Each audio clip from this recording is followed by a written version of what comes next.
Well, I did. I worked at Nightingale Conant for 5 years. But the idea I'm trying to get across is I'm not that smart.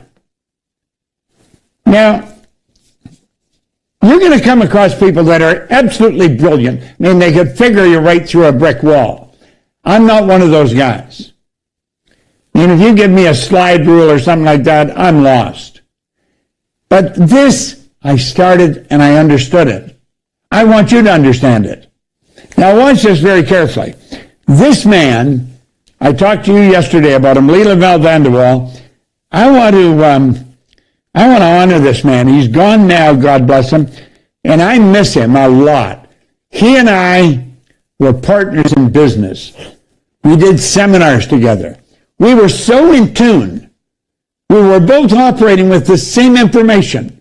He could stop talking, I'd start. I'd stop, he'd start. I mean, we were really locked into each other. Now, he taught me something that I mentioned yesterday, and I want to elaborate on it today. Use these mental faculties to create the world you want, and never settle for something you don't want. Now, you have these. These faculties are what separates you from the rest of the animal kingdom. Now, I want you to think about this. You're the highest form of life on the planet. No other form of life has what you've got. Now, you have these higher faculties. You have perception. If you're having a problem with a situation, you just have to shift your perception. Look at it differently. As you start to look at the problem from a different point of view, everything changes. Now, Earl Nightingale taught me an idea when I was working with him about perception that was important. He said, if you have a problem, and he said you don't seem to be able to solve it, write it out on a piece of paper and put it in the center of a table or in the center of your desk. So here I've got a problem written out. I can put it right in the center of my desk. Now, he said, sit down and look at it. Now, he said, the words you write are nothing but symbols to create an image in your mind.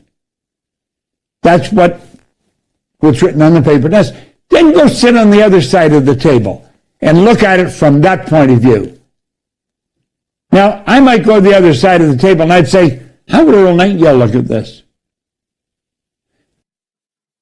And into the table. And I go there and sit and look at it.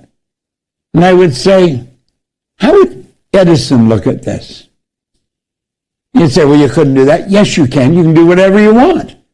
You're free. Now, if you don't get the answer there, put it at the other end of the table. Look at it and look at it and look at it. And say, how would Henry Ford look at this situation? Now, if you keep doing that, what's your perception of the problem you've got?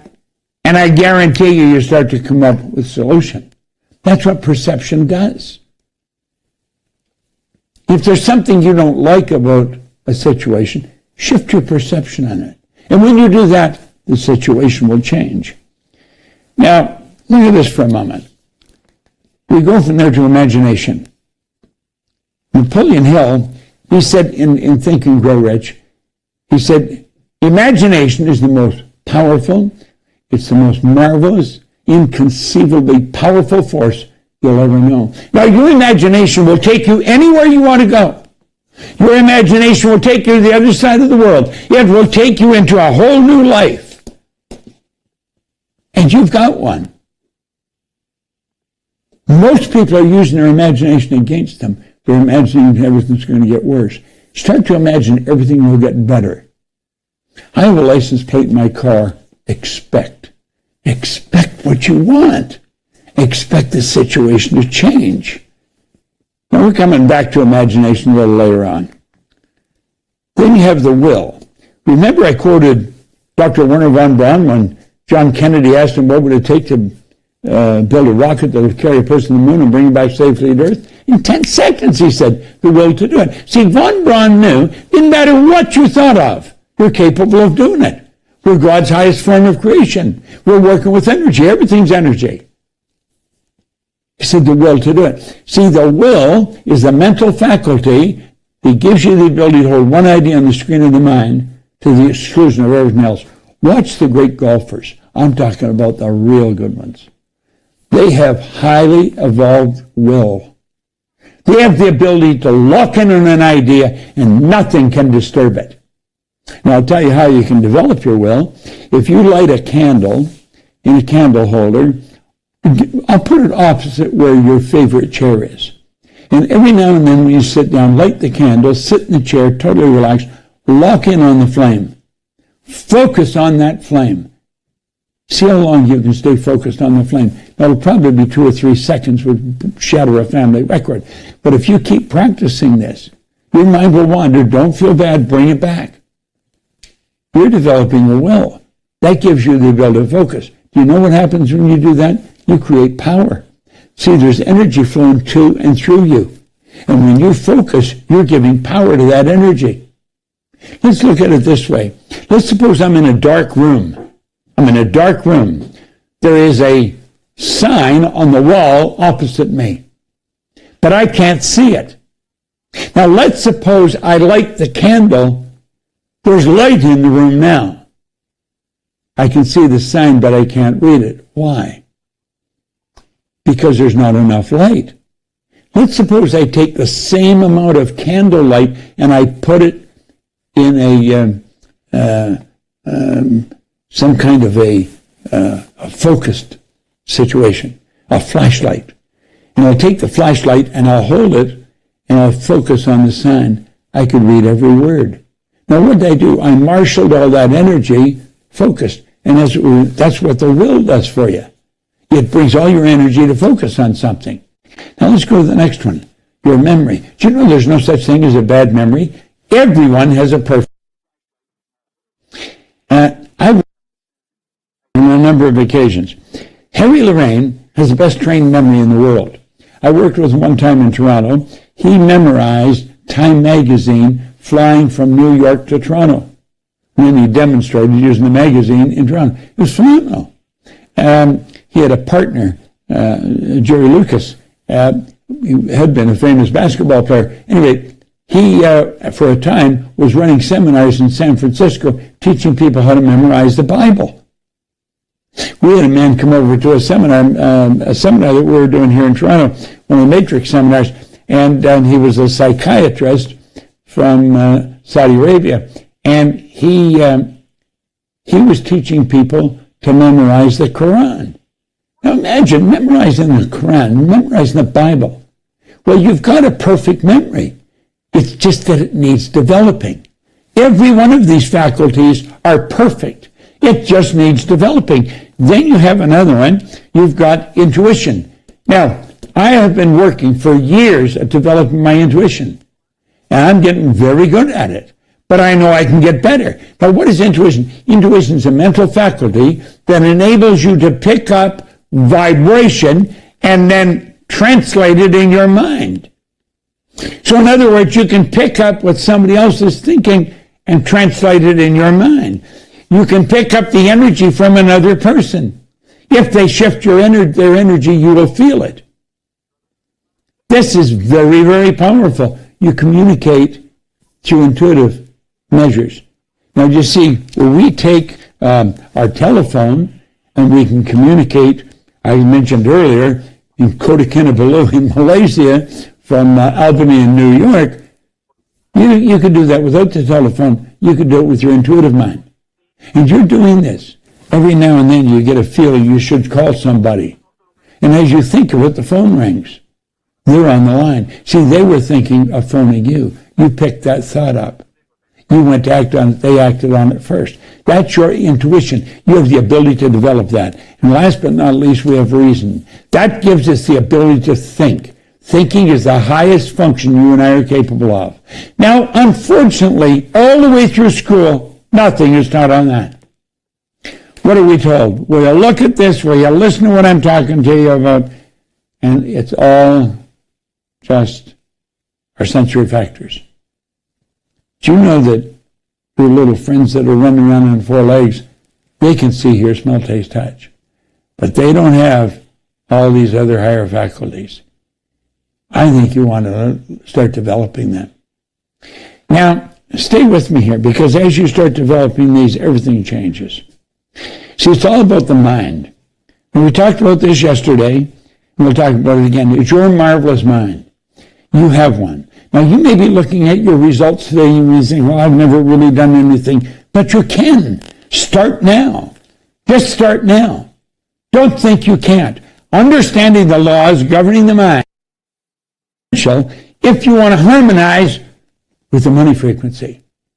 It's your mind. That's what you're going to do. You're not going to do it with your arm, your leg. No matter how physically strong you are, you're doing this mentally. And you can do a very good job.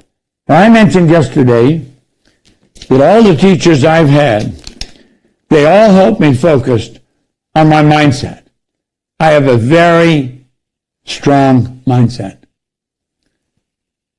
It's given me a life that most people just dream of living. That's what my mindset has done. Mindset will do the same for you. It'll do exactly the same for you. The secret is your mindset. Just put this full screen for a second time and let's look at it. Now, here I am. I started out, no formal education, no business experience, no money. I was earning $4,000, I owed $6,000.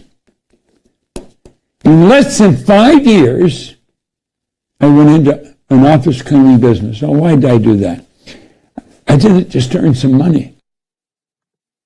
I didn't know how to do anything else. So I got a bucket mop and I went to work. And the guy said, you should be working for yourself. So that's what I did. I got one contract. It was $15 a month. I washed the floor twice a month. Then I got another one for $65 a month. And then they started to add. Within months, that year, I was up that I had going $12,500 a month in contracts I was earning. If you annualize that, that's $175,000 a year. In less than 5 years, I had offices going in Toronto, Montreal, Boston, Cleveland, Atlanta, and London, England, and my income was up over $1 million a year. This does not happen by accident. It happens by design. I'll go full screen again. This is the mindset. I had a mindset. They had me write what I wanted on a card. Your mindset, that's what your goal is. Mindset will do the same for you as it's done for me. It's given me a life that most people just dream of living. The secret is mindset. So let's stay with me here. It's not about, it's not who you are that holds you back. It's who you think you're not. People don't believe they've got the power that they've got. You see, it's rather sad. This is where you set your goal. And that's where your mindset comes in. Because your goal is the mindset. You get the picture of what you want in your mind. I have a picture in my mind right now. And I'm locked into the same goal as one of our senior executives. He and I have the same goal. We're locked into it. That gives it more power.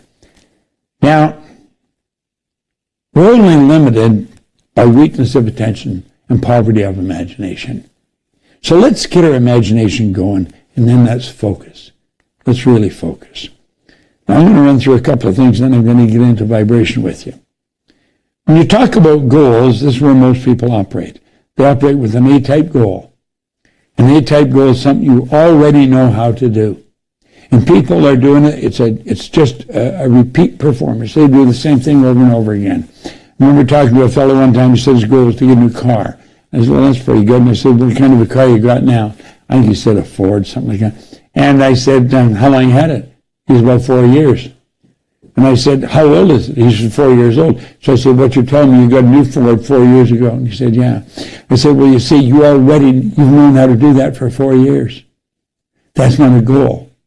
You could use it. You might get yourself in a car. You can do that and you can get a new Ford. But you're capable of much better. So they start to raise the bar. So then they start to plan and they start to think of what I can do.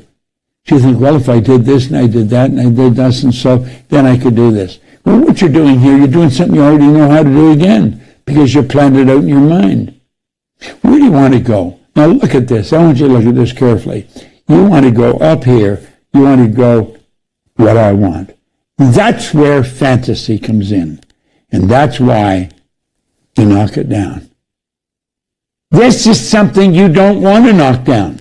This is something you want to get your mind going on. Get your imagination going and see what you want. But most people don't. They go from down here, what they know how to do, up to what they think they can do. Nothing's working right. They come back here, then they go back up there, then they come back down here, and that's where they stay stuck, right there. And that's how they go through life. Now that is rather sad, but that's the way it works. Now I want you to pay real close attention to this. Remember what we said? An A-type goal, people are doing what they already know how to do. That is a waste of energy. It's an absolute waste of energy. Then we have the B-type goal. And the B-type goal is doing what you think you can do. Well, that's not going to do it. What you want to do is you got to stretch. You got to really stretch. Blow this up, Johnny. Look here. You got to stretch. You've got to really get your mind going. This is where you kick your imagination into high gear. And you get up there in a C-type goal. A C-type goal is what do you really want to do? That's where you've got to go. You don't know how, but you know you will. Now that is the kind of attitude that'll give you anything you want. It's given me an income. It's given me millions of dollars a year. I'm 87 and I'm still going strong. 90. The age has got nothing to do with it. It's your attitude. You get the right attitude, baby, and I'm going to tell you, you can do anything you want. Now stick with us. Look at this. This is pretty beautiful. I love this. When you look at it, you really think about it. Here's Albert Einstein. He said, blow it up, please. Everything is energy, and that's all there is to it. Match the frequency of the reality you want, and you cannot help but get that reality. It can be no other way. This is not philosophy. It's physics. Now look at. He said, match the frequency of the reality you want, and you cannot help but get it. Get that reality. Now listen to me here. What are we saying? We know everything's here. Nothing's created or destroyed. Everything's energy. What we've got to do is get on the frequency. We've got to match the frequency. Now, what do we mean by that? That means that you've got to get vibrating, you do, on the same frequency of the good that you desire. You literally fall in love with the idea of what you want. If you hold that idea in your mind, you will start moving toward it, and it'll start moving toward you. I remember Earl Nightingale one time, he said, when you set a goal and you start to move towards it, it'll start to move towards you. And I thought, how in hell could that happen? Well, it happens because you're on the same frequency. Everything on that frequency is going to come into your life. If I could sit down and lay out something and show you. There's a woman, Joan Passavi. She lives in Western Canada. And she wanted to put everything I've done in a book. I guess like some kind of a biography. I was thinking about it the other day because I've done so many strange things, and most people would laugh at it. Most people would say it won't work. But I just had an innate awareness of this, and I knew if you stay focused, it's got to work. It's not maybe or sometime. Match the frequency. Get on the same frequency as the good you desire. Now look at this. This is something you want to blow up. You can control the flow of the thought energy. You got to let it flow freely to and through you, improving everything with which it connects. Now, we've got a couple of ideas that we show in presentation. I'm going into the frequencies here in just a moment with you. And we say there's two things you have to know. You have to know where you are and you have to know where you're going. He started to control the flow of thought energy, and he let it flow freely to and through him, improving everything with which it connects. Now go full screen here and leave it there. A frequency is a level of vibration. Keep this in mind. There are an infinite number of frequencies. Infinite. No end to them. Start counting. You can never stop. Infinite number of frequencies. Think of this. And we mentioned this before. Every frequency is connected to the one above and the one below. This is so important we know this. This is how you can connect from one frequency to another. You just move from one to another. You're capable of doing that. I mentioned that I could get someone on the phone. This is a phone. There's no wires hooked up to this. In Kota Kinabalu in Malaysia. That's right over on the coast of Malaysia. And by the way, it's one of the most beautiful places you'll ever visit. I love it. The people there, natives of that area, they're just absolutely remarkable individuals. But at any rate, you could be, I said, in Albany, New York, somebody else is in Kota Kinabalu, and because you're on the same frequency, you can communicate. Can we go back full screen? Now look here for a moment. Let's say you are there, where the X is. Take an honest look at where you are in your life, and you can see how you got there. Now, this is something or both Arash and I were telling you people have difficulty with. Okay? Let these frequencies represent, or these lines represent frequencies. Now, they could represent different points in your life. Each one of those lines could represent a different point in your life. You were living on a different frequency. Stop and think of where you were living 10 years ago, 5 years ago, 16 years ago. Each one of these levels represent that part of life. So you're here. You've raised yourself to this level of consciousness. Now think for a moment. You've raised yourself to this level of consciousness, and you want something far beyond where you are. You say, that's where I want to go there. But you have no idea how to get there. You don't have enough money. At full screen. All right? The screen's more important than me right now. All right? That's where you want to go. And you get there. So what do? You just let it fade. But it won't stay away. It comes back. And it keeps coming back to your mind. That's what you want. But you don't know how to get there. This is where the proper mentor comes in. This is where I was fortunate. I had the right mentor. The right mentor will teach you the way to live by law. Make it fair. You think you can skirt around and do things a little on the shady side and make an extra couple of bucks.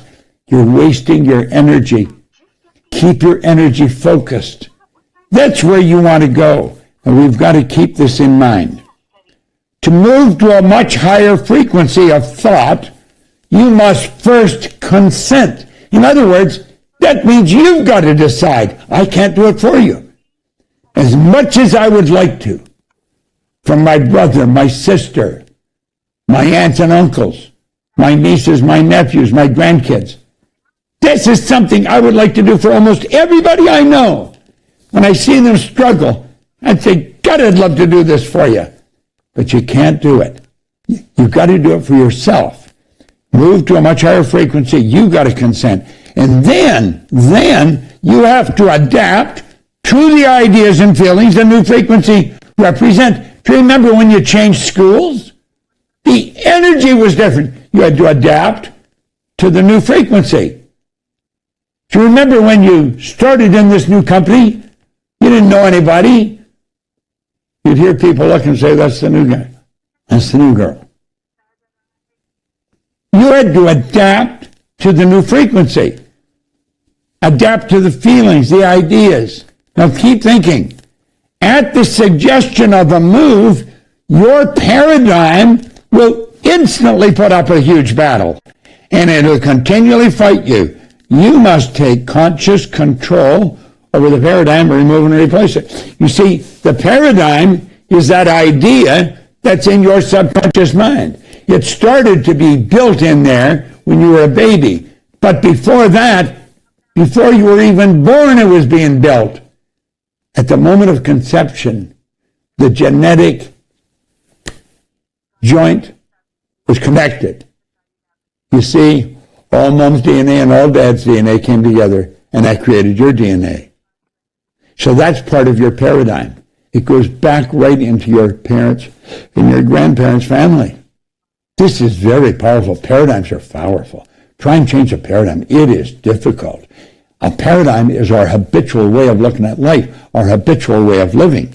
Well, you've got to change the paradigm. You see, and just at the suggestion of a move, that paradigm instantly puts up a change. When you think of doing something that's far beyond what you have ever done, instantly the paradigm will try and stop you.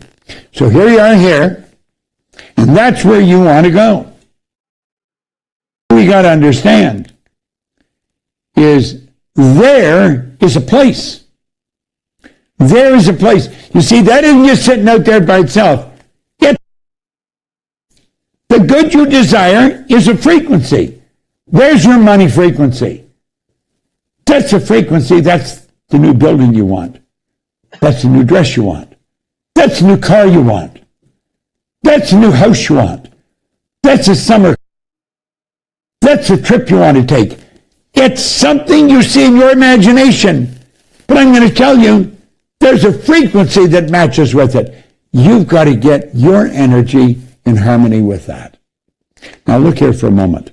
The moment your belief matches with any state, you fuse with it. This union results in the activation and the projection of its plots, plans, conditions, and circumstance. Now seriously think about what we're talking about here. The moment your belief matches with any state, so you've got this beautiful idea, you're studying, you think, I'm going to get that. This is, how do you fuse with it? You act like the person you want to become. Every personal development course you'll ever look at, act like the person you want to become. The moment your belief matches with any state, you fuse with it. You become one with it. This union results in the activation and projection of its plots, plans, conditions, and circumstances. The law of attraction, everything's falling into place. You say, damn, is this ever easy? As long as you do this, it will be, because you're working in harmony with the law. Now, this new state of conscious awareness is home from which you view the world. It becomes your home. But remember, that old paradigm is trying to stop you. So you've got to understand, as you're making this new concept, your new home, this is where you're going to live mentally. Your old paradigm is trying to kick up a battle. Your new conscious awareness becomes your home from which you view the world. Now look at this. This is your workshop. If you're observant, you're going to see outer reality shaping itself upon the model of your imagination. Oh, I hope you're getting this. Listen. Let me show you something. See this? This is a record player. See this little record? I carried this with me every... Nor is this Lead the Field program a collection of...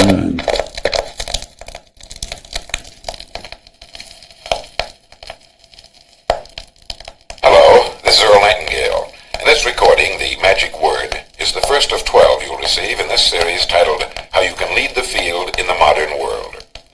Before we start, I'd like you to know that I'm not going to try to tell you how to live your life. That's none of my business, nor is it anybody else's business. That's your business. Nor is this Lead the Field program a collection of pleasantries, platitudes, or Pollyanna. It is a summation of more than 20 years of research on one subject, and that is, why do some people do so well in life, while so many more do not? And the first thing let's talk about is the magic word. The experts call it the most important word as far as the results we get from life are concerned in this or any other language. And that word is attitude. It is our attitude toward life which will determine life's attitude toward us. See, I've probably listened to that recording a couple of thousand times. For a number of years, I played those records of Earl's over and over and over. It's the repetition of an idea that makes the difference. Let me show you something I'm doing here. Now, I have a book holder here that holds a book open on my desk. Why do I have it? I made an appointment with Earl Nightingale in 1966. I got 1 hour of his time. It was at 333 North Michigan where his office was. I phoned, I got an hour of his time. And I went and I was talking to Earl for an hour. I was as nervous as you could be when I first got in there. Instantly, I become relaxed. And he did that. He helped me just be as relaxed as anybody's ever been. And I sit and I was talking to him. And it was just a rich, rewarding experience. In fact, it dictated the rest of the course of my life.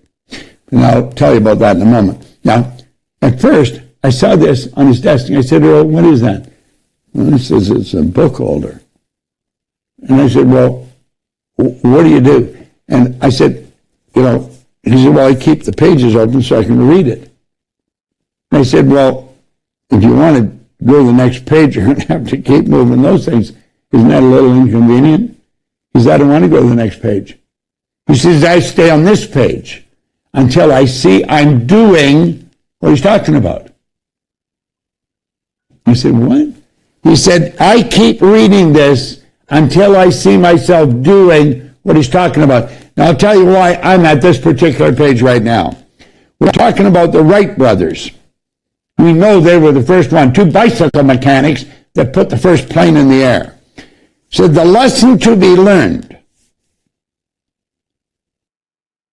aviation of the present day, of triumph of principle over precedent, of the working out of an idea to its logical conclusion in spite of the accumulated testimony to all past experience.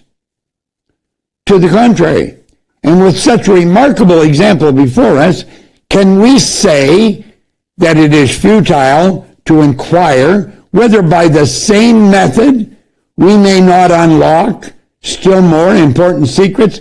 You see, everybody said the plane couldn't fly. All the experts, it's heavier than air. Anything heavier than air is attracted towards the center of the earth. That was believed. Well, if we keep doing this, couldn't we, by the same method, unlock the secrets? You see, if we keep thinking of how can I go further, our imagination will take us there. That's what he's saying. This works like magic. And by the way, if you want to get one of these, go to Nora.com. N-O-R, is it Nora or Nora's? Nora's Gold, that's it. N-O-R-A-S gold.com. N-O-R-A-S gold.com. This, I've had many book holders. This is one of the best I've ever had. That's where you get it. But at any rate, I'm using this because I want to do with my mind the same thing the Wright brothers did. They said, I don't believe that you can't do it. Just because you say you can't and you can prove you can't, I'm going to prove you can. So they kept thinking beyond that glass ceiling or that steel ceiling. If I keep reading that, I know I'm going to keep thinking that. As I get stuck with something, I think of that. So I keep reading it. I keep reading it. What did he say? Of all past experience to the contrary. And which notable examples before us? Can we say that it is futile to inquire whether by the same methods we may not unlock still more important secrets and gain some which are at the back of external and visible conditions? You see, I keep reading stuff like this every day. Way back in the 60s, I was listening to this. Just keep listening. If you want to change your paradigm, if you want to change your life, lock into things, and it's the repetition that makes the difference. Nora's Gold, Noras gold.com. Get one of those book holders. Put something in it where you want to learn. Now keep thinking through. I want you to stay with me. When you move, this is very important. When you move to a higher frequency, you're going to be communicating with a world that is totally foreign to and beyond the reach of your five senses. See, this is where people are going to think, this guy's nuts. He thinks he can become a millionaire. He's broke. That's where I was. I was thinking I could become a millionaire, and I was broke. You know why? Because Ray Stanford kept telling me. Ray Stanford kept telling me, you keep doing it, Bob. You can do it. And then Leland Bell Van der Waal, after I had done it, he kept telling me, you can go further, Bob. There's so much you can learn. Let me show you a drawing of the mind and the body. I'll show you just exactly what you're capable of doing. And Val got me into that. Then I started work with Earl and Lloyd Conant. You see, I have had experiences with the right people.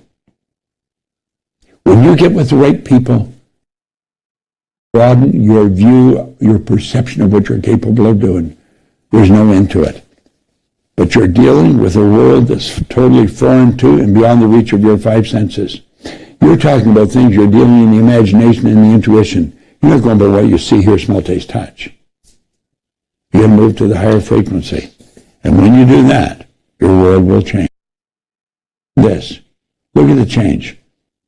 From December the 17th, 1903 to July the 20th, 1969, we went from the Wright brothers making a 14-second flight to the moon. From Kitty Hawk, North Carolina to the moon in just 979 months. Wow. Now look here. There you are. There's your dream. Here's something that's really important. Steve Jobs, who you've got to really admire, taught us this. He said, you cannot connect the dots looking forward. You can only connect the dots looking backwards. So you have to trust that the dots will somehow connect in the future. In other words, you can't see what you have to do to get there. You're just going to have to believe you can get there. And look at this. If you believe it, what happens? Well, all kinds of strange things happen. And the way be shown. When you get there, you'll say, damn, I could have gone there. And that's right. There's no end to where you can go. Absolutely no end. So, don't hold back. Understand. There is a place. And you say, I'd really love to go there. Realize there is a place. This is so important. That was the record I listened to thousands of times. I want to suggest you get it. You'll find it online somewhere. Earl Nightingale, The Strangest Secret. Arash, take it away.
It's all about the mind.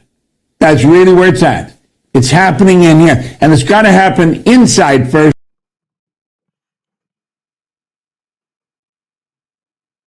if you want it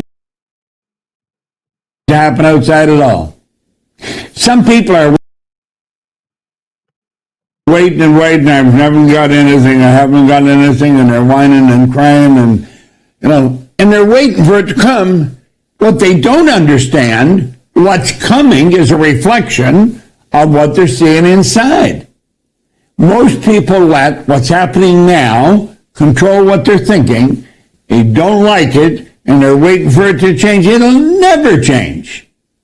That's why I say if your goal is to get out of debt, you're going to stay in debt forever. If whatever you're thinking about is coming to you, it's all about the mind. And it's about your mind, not mine, yours. We're talking about you.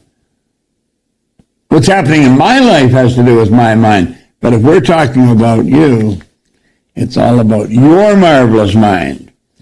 Now, we played this slide yesterday. We say understanding your mind and working in harmony with the laws governing the mind is essential. It's essential. And if you're not following it, you're toast, baby. That's just the way it goes. Now look at, we talked yesterday about paradigms.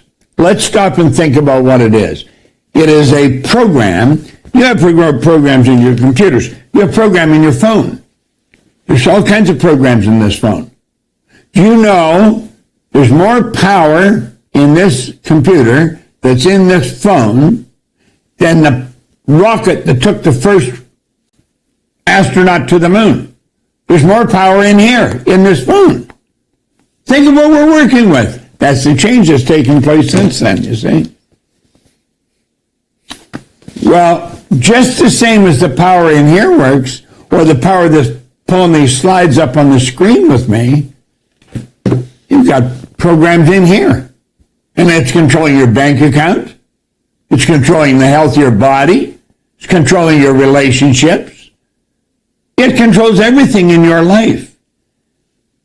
It is a mental program that has almost exclusive control over our habitual behavior. And you got to get this straight. Almost all of our behavior is habitual. What do you think of that, Al? Play with that for a little while. Yeah, look here. Most people are extras in their own movie. They never see themselves playing the game. It's always someone else. It's rather strange, you know. What do you really want? Now, this is a time to think of what you want. We're coming up on Christmas and, all the religious holidays. And this is where you ask Santa, the gods in the sky we call Santa. Please bring me this, please bring me that. As little kids, we're taught, this is what I want. But we're not taught as we go through the year that we can really have everything we want. All we have to do is ask for it. We're only limited by weakness of attention and poverty of imagination. Now think, we're only limited by weakness of attention and poverty of imagination. Imagination is the most magnificent tool. It's a instrument we got in here, and it'll take and create anything in our mind. It's absolutely phenomenal when you stop and think about it. Now, there's a record that I played this record at least once a day. The Strangest Secret. I would imagine you can buy this. You could probably get it on program of some kind if you just go looking for it. You want The Strangest Secret by Earl Nightingale. Now, do you know, I remember years ago, I had an office, a cleaning company. We started in Toronto. And cleaning means cleaning floors, cleaning buildings.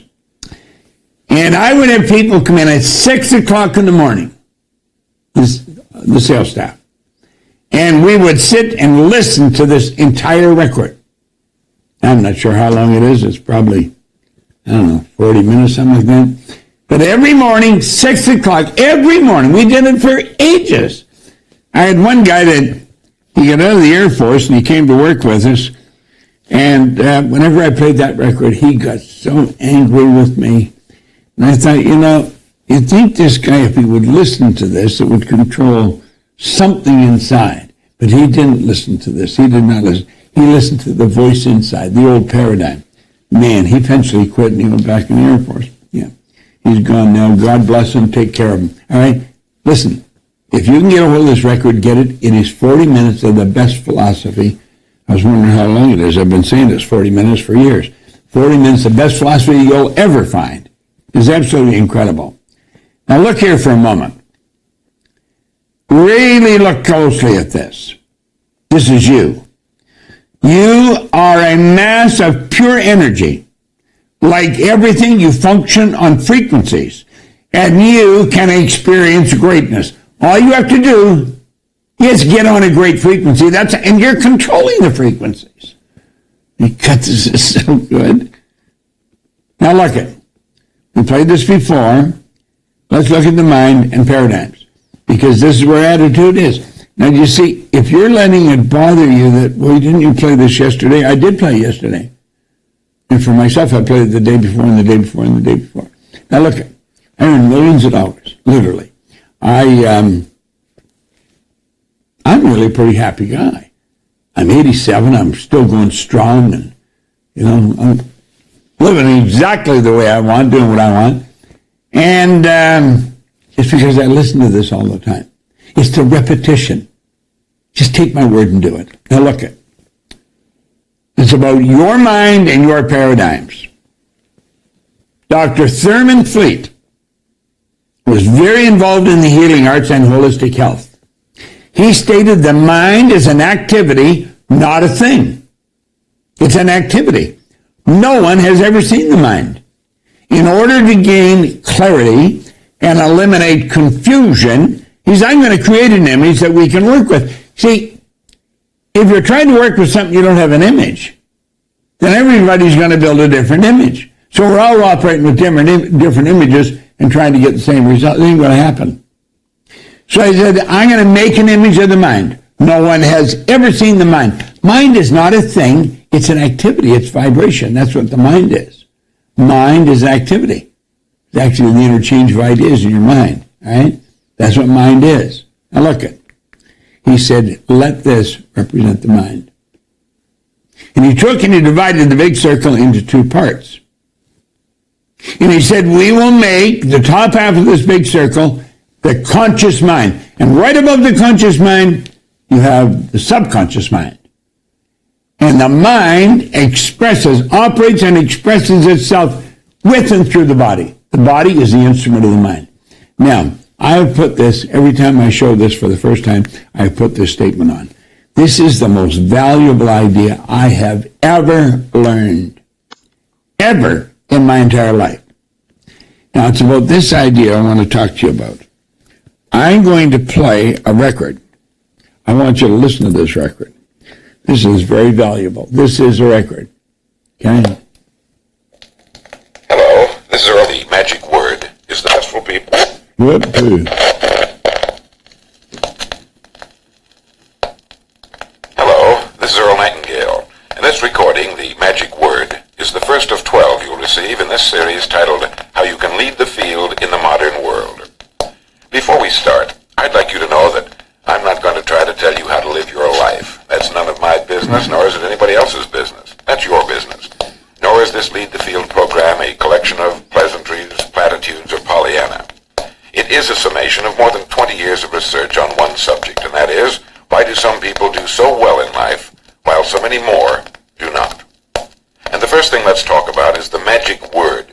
The experts call it the most important word as far as the results we get from life are concerned in this or any other language. And that word is attitude. Now It is our attitude toward life which will determine life's attitude toward us. Let's face the fact honestly that we shape our own lives, and the shapes of them will be determined by our attitudes. Now,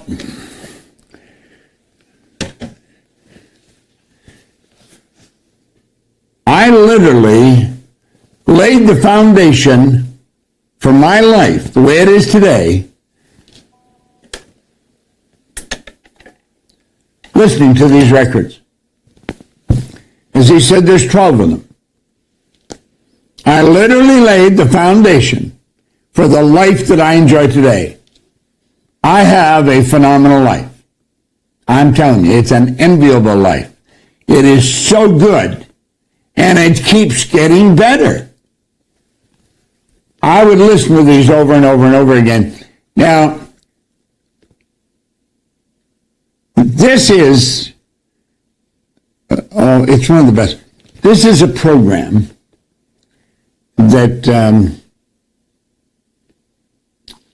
that you could get and listen to anywhere. We've got the whole thing. We've got it all designed as I worked with it. Every word on here is on there. If you send an email to Arash, A-R-A-S-H, in the company, and tell them you want to get this program, I'm going to tell you it's the best program you'll ever find. I literally built my company on this. I could take you to thousands of people that will tell you best program in the world, and it really is. Now, Earl said it's the most important word in the English language or any language. So let's follow through here and see what happens. Now, we did this yesterday, but I think it's worthwhile doing it again today. The conscious mind. Now, I literally look at my head as my mind. And I see from here up as the conscious mind. I really do. And I see from here down as the subconscious. You've got to have an image of something. That is the image I hold. Tommy, hold on here for a minute. When you're thinking of attitude, both are, see, that's right. All right? So look, here's the conscious mind. That's your thinking mind. That's your educated mind. That's what the teachers are working with. That's your intellect. All your intellectual factors are there. Most people don't know what the intellectual factors are. All right? And I'm talking about brilliant people. Now, the subconscious is the emotional mind, and it operates very different than the conscious mind. Now, look here for a moment. Let me show you something. You throw the screen up for a minute. There, Dan, whoever is doing it. Okay? Look at this for a moment.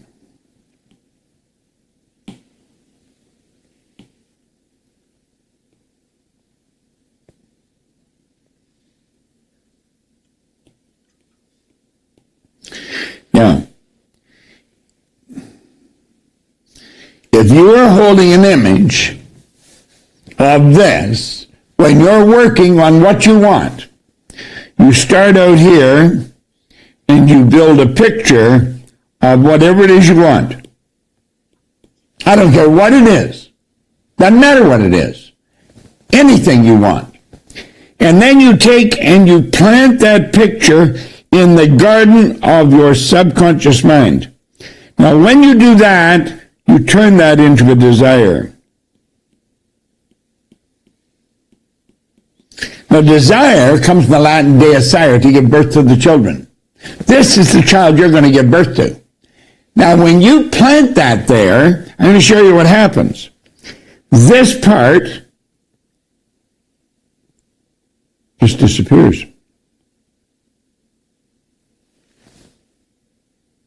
This, then, is attracted to everything and anything in the universe that's required for the manifestation of this idea. It could be something up here. Could be something up here. Here's something here. Down here, down here. Do you know that every one of them begin to move toward you. Now, here's the crazy part. I remember many, many years ago, Earl Nightingale say, as you start to move toward your goal starts to move toward you. I thought, this is absurd. Of course, I'm seeing a car that I want, and I'm seeing I'm moving towards the car. Well, I could get that, but how the hell is the car going to move towards me? Never got it. It took me years to understand this. However, I understand now, your subconscious mind is your universal subconscious mind. This is the universe that you're tapped into. Now, that may sound preposterous, especially if you've just started to study this. Take my word for it. I've been studying this for over 60 years. This is all I study. I am very good at this. I'm not much good at anything else, but I'm very good at this. Now, look at everything that you need for the manifestation that goes already here. You've got to believe nothing is created or destroyed. It's all done. The job is done. And when you plant that idea in subconscious mind, it then resonates with all these things. Why? Because it's on the same frequency. What happens if I phone you? What happens when I phone you? I've got your number in here. I can dial your number, and it doesn't matter where you are, I'm hooked up to it. This could be your number out here. And I hook up to your number. Then I attract it, and we get talking. You could be over in Kinabalu, and I'm sitting in Toronto. And we're connected because we're on the same frequency. Well, you see, everything that's on the same frequency as your desire instantly begins to move toward you. Now, you're going to see that attitude plays an enormous part here. Let's get rid of that for a moment and come back here. We'll back up on the screen. All right? Now, the conscious mind has the ability to choose. How come? Because it can think. It can think. So we can choose. Okay? Let me get the wrong thing going here. Hold on.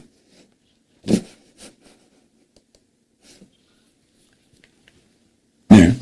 Conscious mind can choose because you can think. The conscious mind can accept or reject. Now that is pretty big when you stop and think about it. The conscious mind can accept or reject.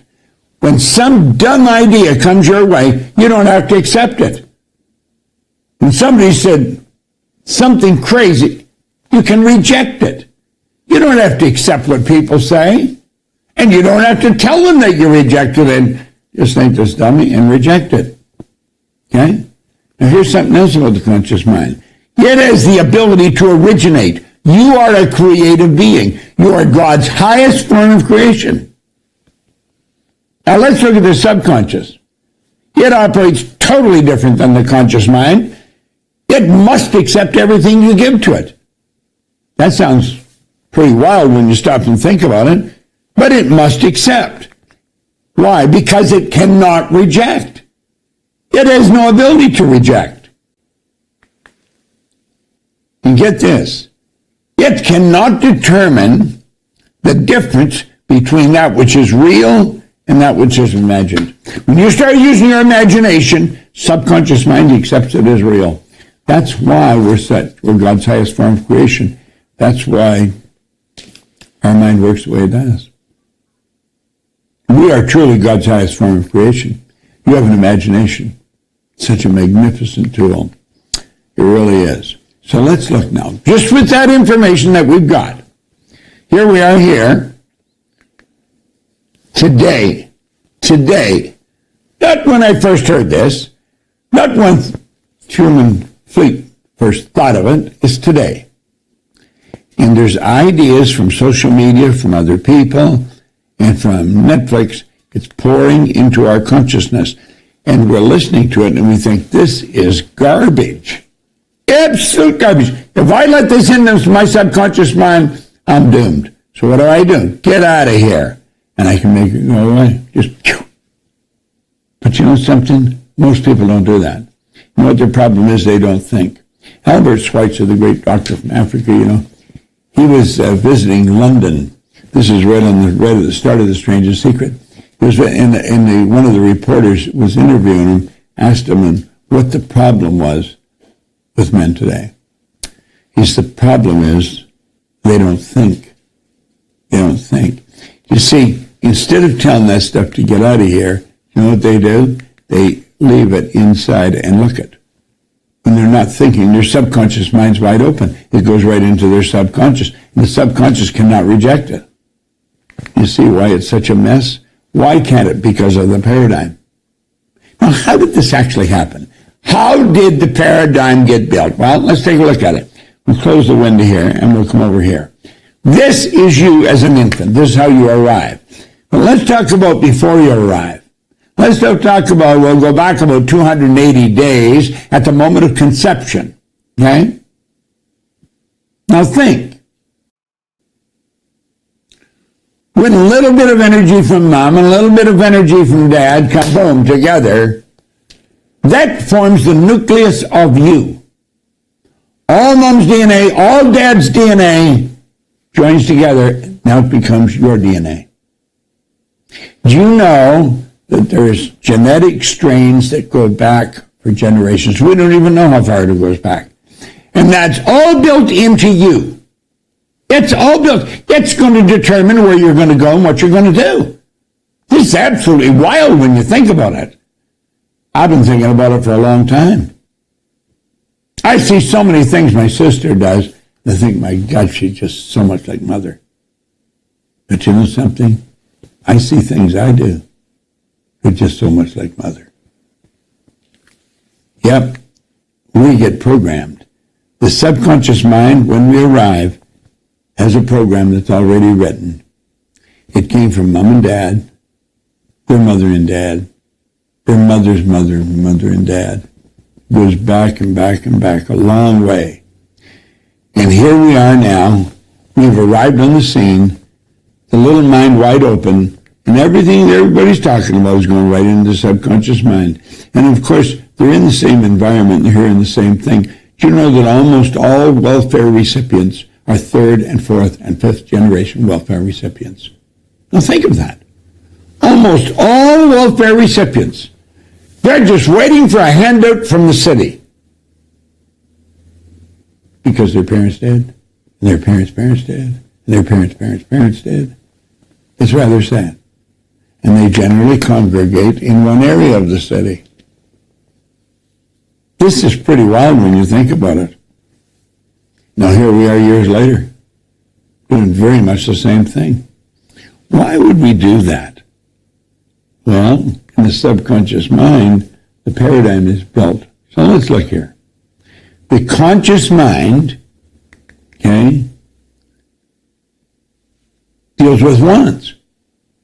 You have anything you want. It's a marvelous thing to understand. And when we impress that upon the subconscious mind, through repetition, that idea turns into a desire. That idea turns into a desire. Okay? That desire then has to be expressed with and through the body. The body is the instrument of the mind and produces the results. Get that picture in your mind, because that's what you're doing right now. I don't care what you say, this is exactly how it works. Let's keep thinking. Here we are here. There's a power flowing into the consciousness. I think you better blow this up on the screen. Put it on the full screen. There's a power flowing into your consciousness. As this power flows in, you think. And then you send those thoughts off into the universe. At the same time, you're impressing them upon your subconscious, and the universe is sending thoughts back to you. The energy that you send out is coming back. That's the way it works. Action, reaction are equal and opposite. I'll blow it up again. The feelings that you're entertaining, you send off into the universe. And the universe sends back to you. Now here's something you really want to think about. I just wrote the foreword for Reverend Ike's biography. I had the honor of speaking at his funeral.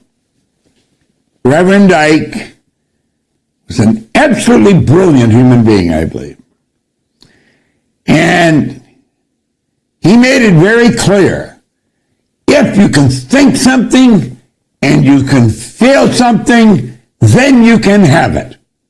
Whatever you think and feel, you can have. And he talks about the God within you. And that's where it is. And you see, it's the thoughts that you impress upon the subconscious that set up the feelings. Those feelings are expressed with and through the body. Now pay attention here. That is how your results are formed. 1, 2, 3, bingo. It's the thoughts, the feelings, and the action that produce the results. And that is called attitude. Attitude is your position or bearing is indicating thoughts, feelings, and actions. And I'm going to tell you, if your attitude is bad, you are in for trouble. The beautiful truth is, no one can take control of your attitude without your permission.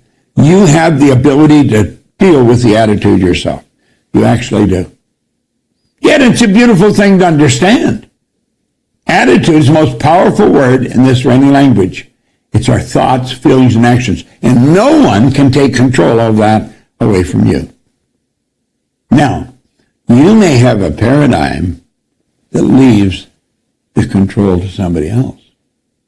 You may be reacting to life everywhere you go. A paradigm is a mental program that has almost exclusive control over our habitual behavior, and almost all of our behavior is habitual. So you see, you could actually have a paradigm that blames outside forces, conditions, circumstances, environment for what's going on. I was taught a great lesson by the man that put this in my hand. It was a great lesson. He said, Bob, you are the only problem you'll ever have, and you are the only solution. That's what an attitude is. Now look here. You already know, and you have the power to accomplish most anything you want. You already have that. However, most have not developed a clear understanding of how paradigms are formed and how they control our habitual behavior. This is something you're going to take a real grip on. This is really powerful stuff. This is going to be determine whether you have wealth and abundance. Therefore, we frequently do not do what we already know how to do. We don't do it. Now think. We're not doing what we know how to do. We know how to do a better job. You know, way back in the 70s, I worked with all of the Prudential Insurance Company, largest insurance company in the world. I worked with all of Metropolitan Life, the largest insurance company in the world. 1 month Met was, and the next month Pru was, and they just flipped back and forth. They were giants. I worked with them all. They would wait until I come into their territory, and they always knew where I was working by the results that their salespeople were getting. One regional manager could look on their spreadsheet when they'd see the sales of the whole company, and they always knew where I was working.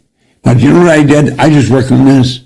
I worked on their attitude. I have them making a 9 a.m. call and asking everyone to buy $100,000 worth of insurance. I had everybody doing that. Sales went up by hundreds of millions of dollars. They knew how to do it. They weren't doing it. Now look at superior knowledge, inferior results. That's going to cause confusion and frustration. So let's put our model back up here. Here's Mr. Stick Person, all right, or Mrs. Stick Person.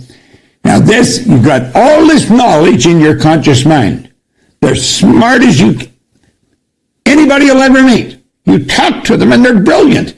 And you look at their results and it's absolutely pathetic. How can brilliant people make such obvious errors? How can people that are absolutely brilliant get such terrible results? Think about it. Well, here's why. It's the paradigm that's controlling their life. That's why. It's rather sad. Now Now look at this. If that person wants to get better results, they've got to change things in here. They got to get a new paradigm. And they also have to change the image of themselves. Now, we're going to run over this. Of your life that your paradigm has enormous influence over. This is so important, okay? Your perception is controlled by your attitude. And we can twist this around to self-image, which we're going to. So it's your perception of yourself is your self-image. Put it on full screen, okay? Your use of time. Your paradigm controls your use of time. Do you know that everybody gets exactly the same amount of time? It's what we do with it. Our creativity. Everybody's creative. You'll hear people saying, well, I'm just not creative. Everybody's creative. You're a creative being. You're God's highest form of creation. Effectiveness. You can become more and more and more effective. And as you do, you're going to become more productive. Here's the big one, though. Your paradigm controls your logic. And you'll say, that's illogical. That could never happen. That's crazy. You couldn't do that. Well, the truth is you can do the things that are illogical. You can do the things that are crazy. Do you think it was logical that a plane could fly and carry people in it in 1900? No.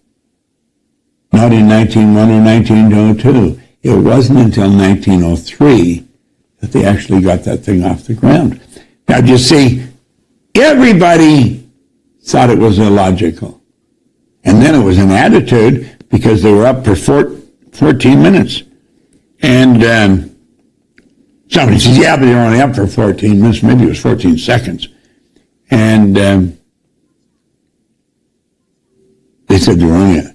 And the other attitude was, you know, they not only got it up there, they kept it up there for 14 seconds, or whatever it was, maybe 14 minutes. Anyway, this is all attitude. Now look here for a moment. Your ability to earn money is based on your attitude. I'm going to tell you something.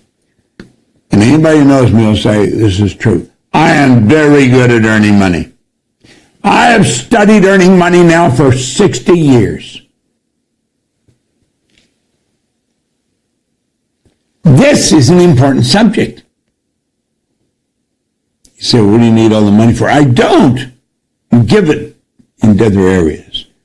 Your ability to earn money, you can develop. That is an ability that you can develop. Some people are very good at cutting people's hair. Some people are very good at painting people's houses.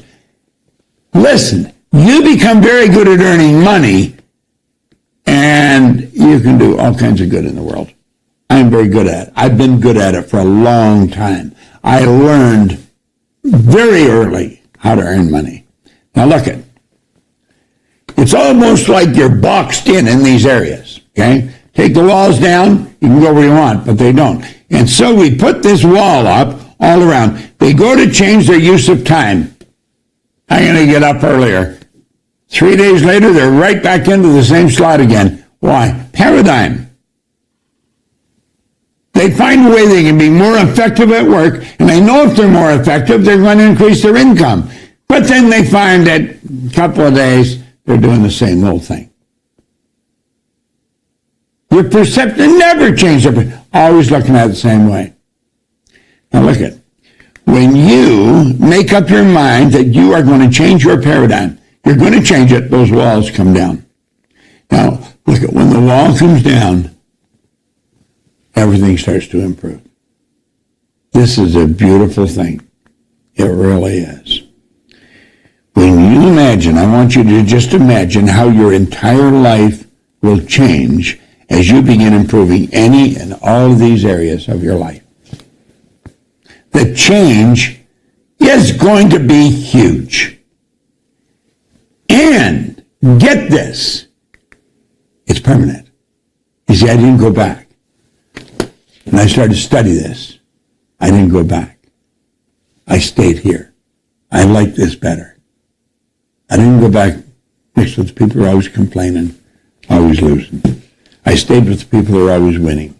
And that's what I'd recommend you do. So the changes are not only huge, they're permanent. It's a beautiful thing to know. Now let's imagine you just changed your use of time. Wow. Could you change your income? Well, in both Prue and Met, when I had to make a 9 a.m. calls, sales went up by hundreds of millions of dollars. In fact, there was a gentleman, Rudy Michaud. He was a good man. He is a good man. He was a friend of mine. He was the senior vice president in the Metropolitan Life Insurance Company. I worked with him when he was a president, or just senior. He was the vice president of the Eastern Territory, all the East Coast. Then he became vice president of about 40% of the company. I did a lot of work with them.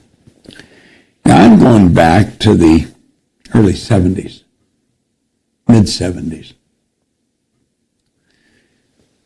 His daughter saw me on television one day, and she says, "Dad, I think that's the guy that used to work with you." And we're looking, he says, "Yeah, it is."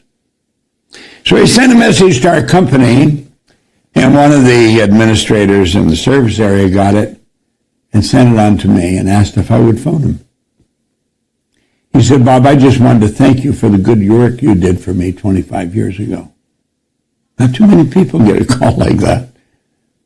That's how good it was. And this is what we were teaching. This is what we were giving everybody. Yet you can't get better information than this. I don't care where you go. And we talked about this yesterday. Einstein said the intuitive mind is a sacred gift. The rational mind is a faithful servant. We have created a society that honors the servant and has forgotten the gift. And you take a look at your gifts, there they are. They're the intellectual factors. Now look here for a moment. Let's stop and look. Here we are here. There's the mind, and there's the body. Okay? We take and divide it into two parts. Okay? There's the conscious mind, and there's the subconscious mind. Now, the conscious mind, we have hooked up to it all our sensory factors. You can see, hear, smell, taste, touch. And they're like little antennae sitting there, plugged into our conscious mind. That is where almost all the information comes from, our outside world. We look at newspapers, we watch television, we listen to people as they talk to us, and it's coming into our mind. And since our mind is usually wide open, going right to our subconscious, we've got to stop and begin to think. Let's understand this. The conscious mind is also your intellectual mind. And all those powers you've got locked up here. Perception, the will, imagination, memory, intuition, and reason. But we learn nothing about them. School doesn't teach us anything about these. And so what happens? Here they are, sitting there, the most valuable tools you've got, sitting right there in your consciousness, and we never learn how to use them. Never learn how to use them. I was having Patty, my designer, make me a couple of signs for a friend of mine. Intuition is most important. Okay? And your intuition is your most. Intuition is God talking to you. That's right. That's spirit talking to you. It comes in the form of a vibration. Now your conscious mind has the ability to pick up vibration and translate them in your mind. You can do that. It's so good.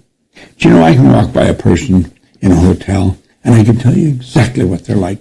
I can walk into a boardroom where we're sitting down to maybe sell a company our services, and I know what everybody at the table is like. I know whether they operate from the left hemisphere of their brain, and I should ask them, what they think of what I'm talking about. When I see somebody else sitting there, and I know they operate from the right hemisphere of their brain, and I ask them, how do you feel about this, Harry? What do you think about this, John? Mabel, how do you feel about it? You see, there is this distinct difference. Some people operate more from the emotional side. Other people are very analytical and they operate from the other side. Well, let's understand how all this works. Because we've got all this power locked up in our consciousness. And we've got to understand that when a person tells us they're going to change something, odds are pretty good they're not going to change it. Because their paradigm is controlling them. Now look here. It's with these higher faculties that we can tell the paradigm to get out of town. And then we can take and build a new paradigm. Now that's a beautiful thing to know. Look at your emotional mind is where the paradigm is. But you have the ability with these higher faculties. They give you control over yourself. With these higher faculties, you can tell the paradigm, get out of town. Then you can go ahead and you can build a brand new paradigm. So you know what you're doing? You're building a program in your subconscious mind that's going to have you doing things that produce results all the time. That's the beautiful thing about studying this material. You see, it was through listening to these recordings that I changed my paradigm. Do you know it took me 9.5 years to find out what I had actually done? I'd gone from being flat broke to earning millions of dollars. How do you do that? Well, this is how you do it. My life changed so much, I really couldn't understand it. And it was because I was listening to these things all the time. See, it's the it's not the information. It's the repetition of the information. The repetition of the information. Throw that screen up there again, Dan, or Tom, whoever's running. I don't know who's doing it. All right? Now look here for a moment.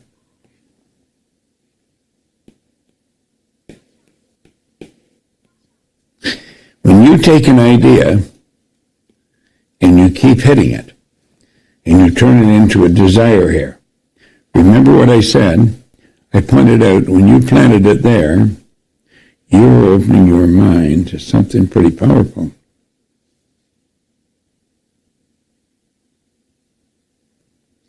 Now, when you plant it, you are hooking up to everything that you're in harmony with. Okay? All these parts here. And they start to move toward you. Now, one of the secrets is to focus.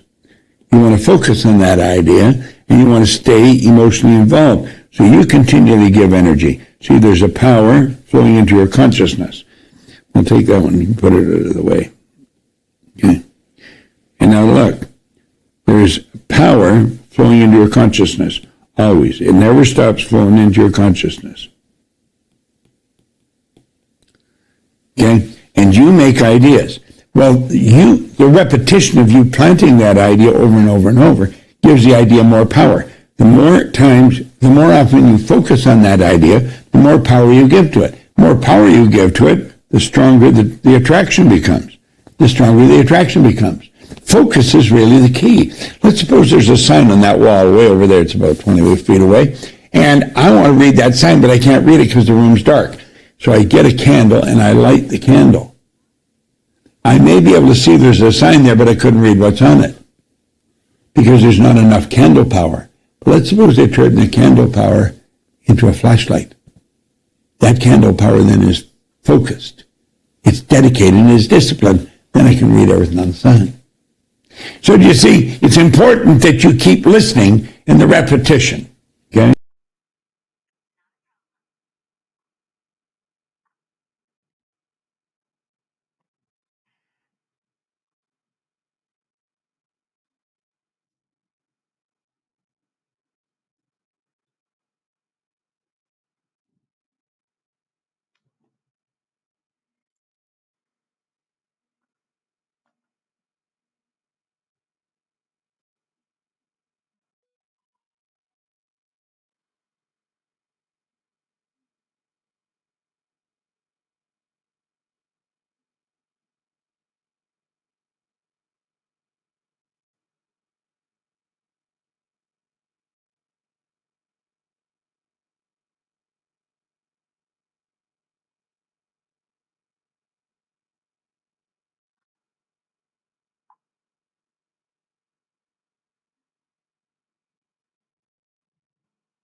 I wished I had had this information when I first started.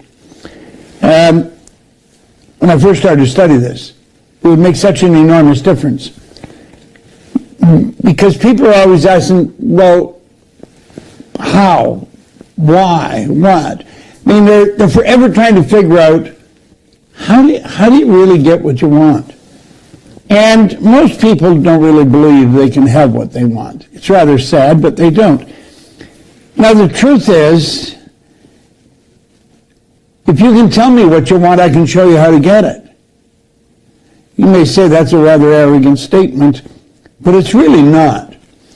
You see, I picked up a recording, way back, 61, 62, of Earl Nightingale's In the Strangest Secret, and on that record he said, if you can tell me what you want, I'll show you how to get it. And as I was listening to it, I thought, this can't be true. But the truth is, it is true. You see, it doesn't matter whether you want a pony for the kids to take them for rides on ponies, whether you want a Maserati, whether you want to build a business, whether you want to develop a relationship. It makes no difference what you want. Everything comes to you exactly the same way. It comes by law. See, this whole universe operates in a very orderly way. And the more you study it, the more you understand that order. We say it's the law, the laws of the universe. So in this short launch that we have here, where we're talking about 4 or 5 hours, 3 or 4 hours, we'll have a lot of stuff take place. Now look here for a moment. Over the 5 days, are the frequencies of the PowerPoint's not coming up? There you are. Over the 5 days, we're going to talk about frequencies. We're going to understand frequencies, vibration, and the law of attraction. Now, this is the information that really transforms lives. And you know, it's a strange thing. If a person is very successful and they're at a loss to explain why they are, they're what you call an unconscious competent. They're very competent, but they're not consciously aware of why they're doing what they're doing. And you know, that's where most people are that are very successful. I'm talking about these really high producers. You'll find them in every company. You'll certainly find them in every sales organization. They just go out and rule, and they'll sell as much in a month as the masses might sell in a whole year. And you ask them how they're doing it, they say, I don't know, I just do it. And that's the way they operate. They just do it. And they can't really tell you why. They're what you call unconscious competence. Now, I was never an unconscious competent. I was an unconscious incompetent. I just didn't know how to do anything right. And then I started to study this material, and everything in my life began to change. And it changed like night and day, it really did.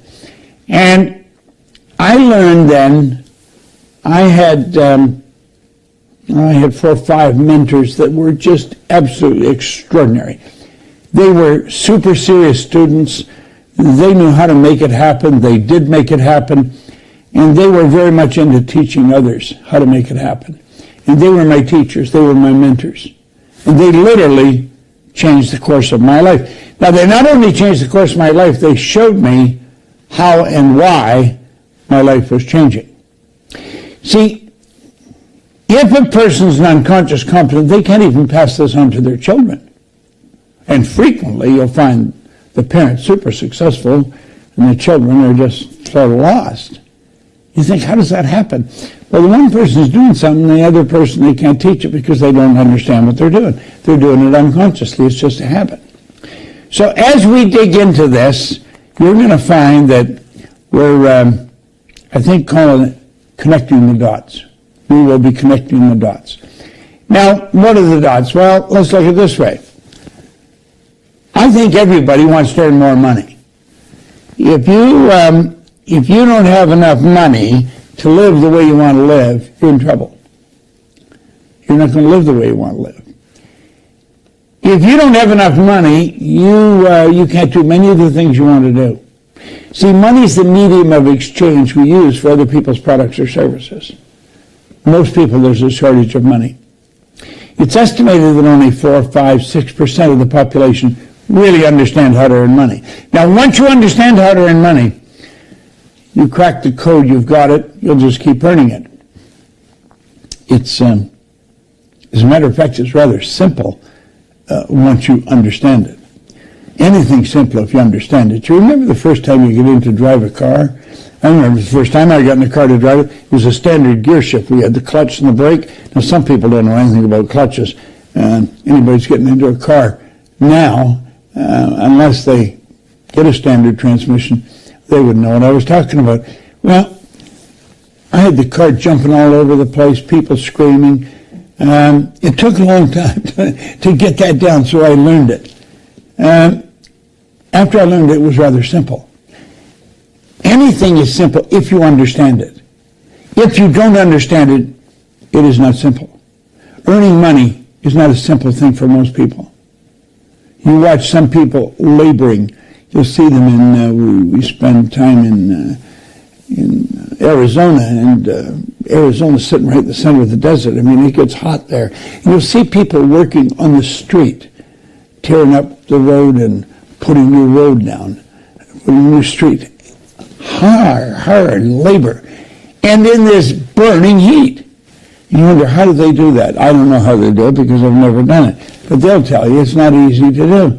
And they don't like doing it. But if they're doing it for the money, they're doing it to earn money. If you do not know how to earn money, you're going to have a bit of a rough life. When you do learn how to earn money, you're going to find things a lot better. Nobody will teach you how to earn money. That's one of the dots. The next one here, I think, is rather good. It's enjoying more freedom.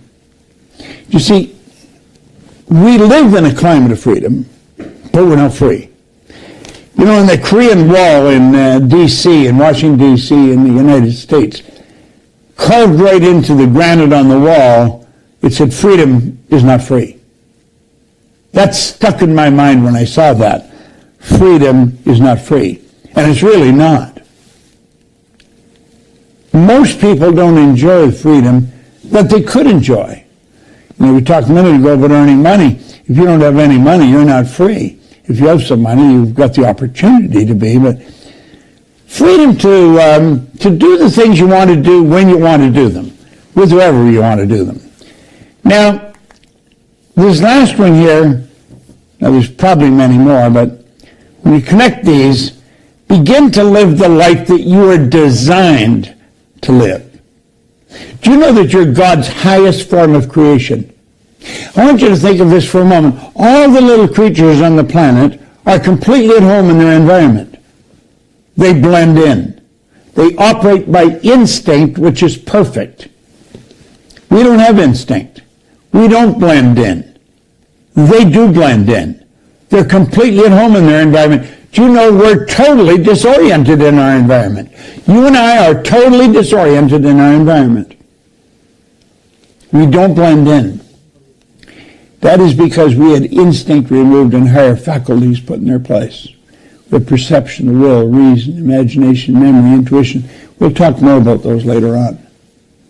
As you start to understand this, life changes, and it changes like night and day.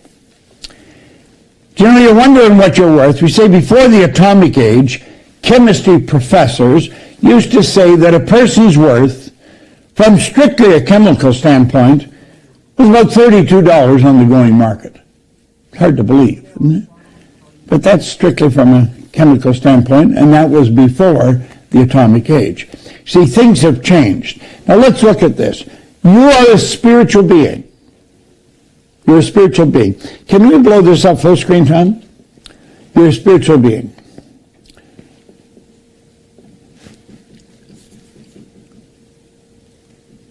Your spiritual DNA is perfect. It requires no modification, no improvement.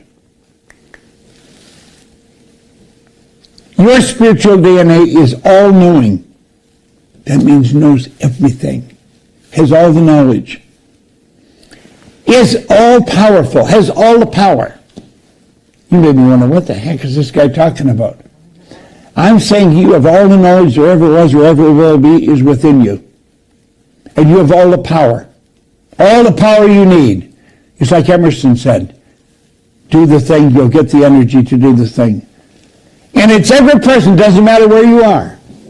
As I say, you could be on the street in Phoenix, or you could be in Singapore, in Yokohama, in Buenos Aires.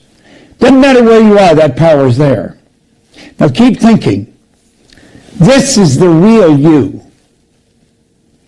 Are you truly who you pretend to be? See, the truth is most people don't really know who they are. They really do not know who they are. Now let's look at this for a moment. Let each one of these lines represent a level of vibration. Now you're going to find that we'll wander from here to there to different places. And as we do, you're going to learn something new about you. This is all about you. Let these lines represent levels of vibration. Okay? We refer to each level of vibration as a frequency. Now, your cell phone operates on its own frequency. Everybody's cell phone operates on its own frequency. Okay? Now keep thinking.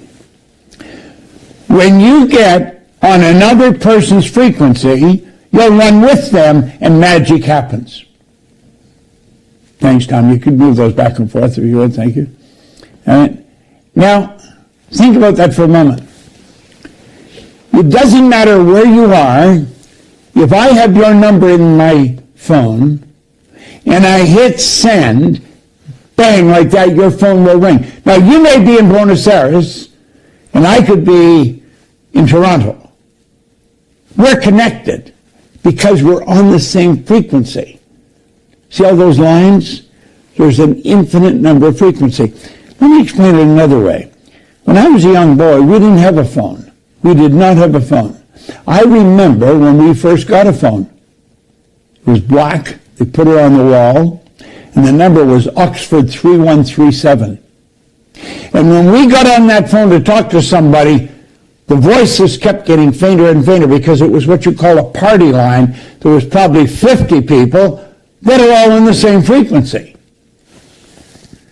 Now, we all have our own frequency today because we learned there's an infinite number of frequencies. Think of the number of people who have phones.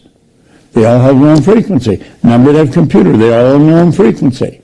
There's an infinite number of frequencies. When you get on another person's frequency, you're communicating with them with the phone. Now, you can get on another person's frequency mentally. We call that telepathic communication. Now, I'm not going to get into that today, but we do that. We know that's happened. You understand that. You may not understand it, but you've heard of it. When you're on the same frequency with another person, magic happens. Now, stay with me. Blow it up, Tom.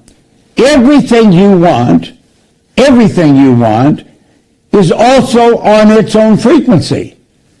Now, I want you to join together what I'm talking about here. This is pretty big. Everything you want is also on its own frequency. When you become one with it, you attract it to you. It just comes to you like little gold dust in the ether. See, is that how it happens? That's exactly how it happens. Why wouldn't they teach us this in school? Well, the main reason they don't teach us is they don't know it. And if they don't know it, they can't teach it. Now, just see, some of what I'm going to tell you is going to seem far-fetched. You'll seem out of the box. But you know, it's very real. And it works like magic. Look at your present results. I want you to look at your present results. Look at the money you're earning, the relationships that you have. Look at your present results right now. You can only attract what you're in harmony with. Your present results indicate the vibration that you're operating, the frequency that you're operating on. You can't attract something that you're not in harmony with. If you don't have my number, you're not going to get me on the phone. If you do have my number, the odds are pretty good you can get me on my phone. Now think. It's pretty important. You see? Energy attracts like energy. Look at that. Look at that. Energy attracts like energy. Look at this for a moment. Here, I want to share something with you. Make a decision to become one with what you want. Make a decision to become one with what you want. In other words, fill your mind with it, okay? Make a decision. Now, I want you to think of this for a moment. Everything that happens in your life begins in your mind. It's all about the mind. Your mind. Your marvelous mind. How much do you know about the mind? See, when I started studying, I knew nothing about the mind. Look at this. Remember we said you were worth about $32? Things have changed. That was before the atomic age. Scientists now calculate that if the electronic energy in the hydrogen atoms of your body could be utilized, you could supply all of the electrical needs of a large, highly industrialized country for nearly a week.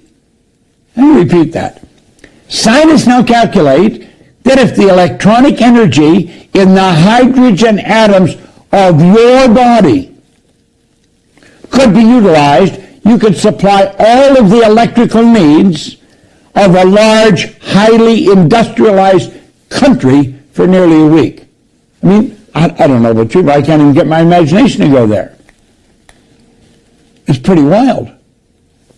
You want to change your life? Look what Buckminster Fuller said. He said, you never change things by fighting the existing reality. Never. You change things by building a new model that makes the existing model obsolete. Now, we intend to show you a new model. That's exactly what we're building. And we're laying a foundation for it. Hopefully you get it. Now look here.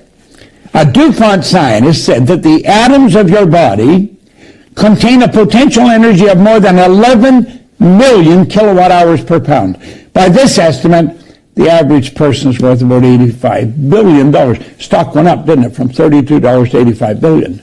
How did it go up? Awareness. We become more aware of what we're made of. You see, as you and I become more aware of what makes us tick, we're away to the races. Okay? Now look here for a moment. You can create your own future. You really can. You can create your own economy. You can create your own future. It doesn't happen by accident. It happens by design. Now, do you know that most people are extras in their own movie? They're extras. Somebody else is the star. They're not the star. They're extras in their own movie. Now, that's rather sad, but that's the way it is. Now, ask yourself, what do you really want? You see, you're really the director of your movie. You're the director. You're the director of your own movie. That's so important that we start to understand that. We keep thinking other people are in charge of us. We get a job and we think somebody else dictates how well we're going to do. It's not the way it works. It's the way it's working for most people, but it's not a good way to work it. Now, what do you really want? Because you are the director. Now, look at this for a moment. We say, moreover, the electrons in the atoms of your body are not just particles of matter. They're waves of living energy. And these waves ripple and spread themselves in patterns of light. As they move, they sing. Not only do they sing, they shine. If you would stand in front of an infrared television camera in a completely dark room, that screen would show you from top to toe as a glistening, radiating, gleaming form. Now, we've been telling you for years that you're a mass of energy and you function on frequencies. Here you are. Just look at that. Glowing, glistening, radiating, gleaming form. Do you know there's no end to what we can do? I love the way Neville put it. He said, we're only limited by weakness of attention and poverty of imagination. There's no limit to what you can do. Now, I don't know what you want to do, but I do know this. You can do it. If you will, just go along and trust us. Just trust me. If you'll do exactly what I tell you until you find out I'm lying or I don't know what I'm talking about, you could be an enormous winner. I had a man say that to me one time. Changed my life. And it will change yours.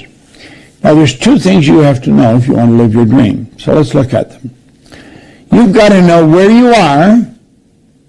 Then you've got to know where you're going, and you've got to get moving in that direction. Now, that is so basic and so simple, and yet most people miss it. That is a way to live your dream. There's two things that you must know to live your dream. Now, I want you to think, what is your dream? Many people live in the north, and they like to have a place in the south. Many people in the south like to have a place in the north. You'll find some people who like to move to another country. And you'll find that some do. But the majority of the ones that want to move, they never leave. They stay where they are. They stay where they are until their death. They don't live the way they really want to live. Life is very short. You know, I just turned 87 a little while ago. And it gets you thinking about age when you get up around 90, you know. Most of the people I grew up and hung out with, they're gone. I mean, long gone, or they're in some old home somewhere knitting. You see, most people never learn how to live. I want you to stop and think. Pay attention to where you are and then where you want to go. Because that's what makes the difference. Now, that's so simple and so easy. You have to ask, why are so many people stuck? Well, they're stuck because they don't understand this. They just don't understand it. They think the problem is no goals. A lot of people think that. And in fact, I used to say that. The problem lies right here. The problem lies where people are. They're being controlled by paradigms. Paradigms control their life. Now, here's the real big problem. Paradigms are controlling their life, and they don't even know what a paradigm is. That's rather sad, but it's also true. It's just the way it is. Now, let me share with you what happened to me. I had a man sit down with me in 1961. He put an R on a sheet of paper. He said, Bob, let that R represent results. I want you to do that. I want you to look at your results. Look at what you're doing. Look at how you're living. Look at what you're earning. That's what he said to me. Look at your results. Then he put 3 letters down beside it, 2 H's and a W. Now he said, that's happiness, health, and wealth, Bob. And then he asked me, he said, do you think I'm a happy guy? And I had to admit I thought he was. He said, have you ever seen me sick? I hadn't. He said, have you ever seen me when I was broke? Do you know, that's the one point I noticed about this guy. He always had money. Always had money on him. I never had any. I never had any. You see, I was earning $4,000 a year at the time, and I owed $6,000. I was in bad shape. Now, this in 1961. $6,000 is a lot of money. It took me 18 months to earn $6,000. That's what I owed. So if I had paid everything I earned for 18 months, I would have just broken even. And I couldn't even imagine myself doing that. Now think. I didn't owe it in one place. I owed it all over the place. 100 here, 200 there. My life was consumed with debt. When are you going to pay me? Where's the money? And that was going on all the time. And I didn't know where the money was, and I didn't know where it was going to come from. That was an enormous problem with me. He said, Bob, why don't you change your results? Never entered my mind. He'd say, well, if your results were like that, why wouldn't you think of changing them? Do you know something? I'm not an exception here. I'm the rule. Most people are in this position, and they don't think of changing the results because they're consumed with the problem. They're consumed with the debt. They're trying to figure out how to get out of debt. They have no idea how they're going to get out of debt. That's all they think of is debt, debt, debt. They never think of earning money. You say, well, they must think of it. No, they don't. No, they don't. And they've never been taught how to earn money. Now look at this for a moment. He said, do you ever read anything? And I said, no, I can't read. And that's when he gave me this book. Do you know, I've read this book every day now since October the 21st, 1961. The book is literally falling apart. Look at it. See? Pages are coming out of it. I'll show you right here. There's pages coming out of it. The book is, here's the pages coming out. The book's been around a long time, 60 years. And I started to study this. I said, Bob, if you will study this book and do exactly what I tell you, you can have anything you want. I didn't believe that. How could I believe that? I was consumed with debt. He said, do exactly what I tell you until you find out I'm lying or I don't know what I'm talking about. I don't know why. I mean, I had people trying to help me all my life. I was 26. I'd been out of the Canadian Navy. I had jobs, factories all over the place. Didn't know how to change anything. I was in bad shape. He was making me to become acutely aware of just exactly where I was. And then he said, do you ever read? And I said, I can't read. Now, that wasn't true. I could, not well, but I could. Do you know, I've since found out that I read it about as well as most people. Most people read it about a grade 7 level. And that's because they learn by the time to read by the time they're in grade 7, and then they never improve upon the skill from that point on. They just die as one words. I got this and I did exactly what he said. And look at first year, my income went from $4,000 to $175,000. You may think, what are you doing, robbing banks? No, I was washing floors. You see, the first thing he had me do was sit down and decide on a goal. And he had me write it on a card. And on the back of a card was a quote by Earl Nightingale. It said, this great dream, this surging dynamic dynamic thing, invisible to all the world except to the person who holds it, is responsible for every great advance of humankind. You write your goal on the card. You carry it in your pocket. You said, what do you really want? I said, $25,000. Now, asking for $25,000 in 1961 would be like you asking for $4 or $5 million today. It just happened like that. See, I really didn't believe it would happen. But you know what it did? It got me thinking of earning money. Now, prior to that, I wasn't thinking of earning money. I was thinking of debt. If your goal is to get out of debt, listen carefully. You're going to be in debt forever. If that's your goal. Because whatever you think about, you're attracting. Ultimately, you're attracting to you. You're an electronic instrument. This thing you're living in is a dynamic object. It's an electronic instrument. It sends off energy and it attracts energy. Now, we'll get into that more as we go along. But the trick now is to decide what you want. I said, I want $25,000. I didn't believe I'd ever get it. But he said, write it on the card. Now, do you know what happened? Because I wrote it on the card, he said, keep reading the card. I was sort of doing it to amuse myself or amuse him. I kept reading it. It got me thinking of earning money. And I heard a guy, his name was Al Phillips. He said, there's good money cleaning floors. I'm not proud of cleaning floors. You see, because I was reading that card, I was open to it. I was hearing people talking about money. Prior to that, I didn't hear it. And so I started to play with this. I started to think, how does this happen? And I kept playing with it. There's good money cleaning floors. I started to clean one office. I had to borrow $1,000, and that was an easy thing to do because I wouldn't have lent me money. It's not that I was dishonest, it's just that I never had the money to pay back. But I had to borrow $1,000 to buy some buckets and mops to go out and clean the floors. I got one office, Canada Starch. It was on Comstock Road in Toronto. I washed the floor twice a month. I got $15 a time for washing the floor. Then I got a contract to clean the office of Kirby's Construction on Wicksteed Avenue in Toronto. I got $65 a month to clean that office.